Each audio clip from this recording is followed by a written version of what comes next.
Good day everyone, my name is Marcus, and if you are new to the channel, welcome. If you are not, thank you so much for supporting us all this while. Just remember that every like and subscription goes a long way in supporting our production.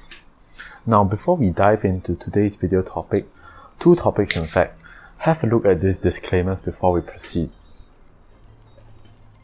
Okay, so for today's video topic, we'll be covering topics that are kind of interlinked to each other. First, we'll be talking about some big whale movements in the FANG stocks. And the second thing we'll be talking about is the concept of short covering and the reason why it can lead to massive stock rallies.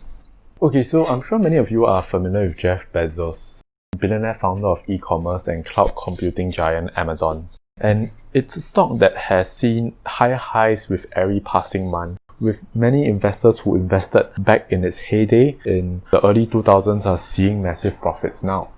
But something peculiar to note was on the 5th of October, Jeff Bezos sold nearly $3 billion worth of Amazon shares leading up to Election Tuesday, according to new filings released with the Securities and Exchange Commission. And after taxes, Forbes estimates that he will take home accumulated wealth of $2.3 billion, which adds to his estimated net worth of already $190 billion. His selling action came when Amazon's stock was trading between $2,950 and $3,175 per share. According to the filings, it revealed that these sales are part of a predetermined plan to sell Amazon in accordance with insider trading laws. For those of you who are not familiar with insider trading laws, basically they are regulations that mandate when a certain founder of the company has too much majority stake within a company, they are obligated by law to sell some of their shares so as to maintain, in a sense, a fairer equity balance. This is important not on the inside but also on the external side, where many external auditors will ensure that a company is not held too much in control by one person to ensure that in the event of liquidation, money can be distributed evenly and that the most important investors get paid first. Looking at the macro trend, this is actually the third time this year that Bezos has sold billions of dollars of Amazon shares. He now owns roughly a 10.6% stake in the company, which is not very big for a CEO, but is definitely a healthy amount, considering the fact that Amazon is such a behemoth financial giant.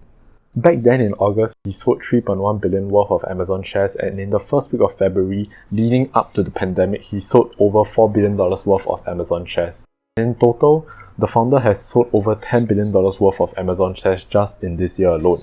I also like to take this opportunity to introduce this concept of rebalancing, where basically it's a method that many hedge funds and mutual funds use to ensure that a certain stock in their portfolio doesn't take up such a huge portion of their total stock holdings.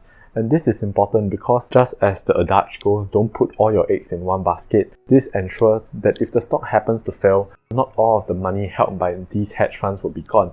And this is why it is important for hedge funds to rebalance their portfolios maybe monthly or quarterly to ensure that the distribution is fair and healthy.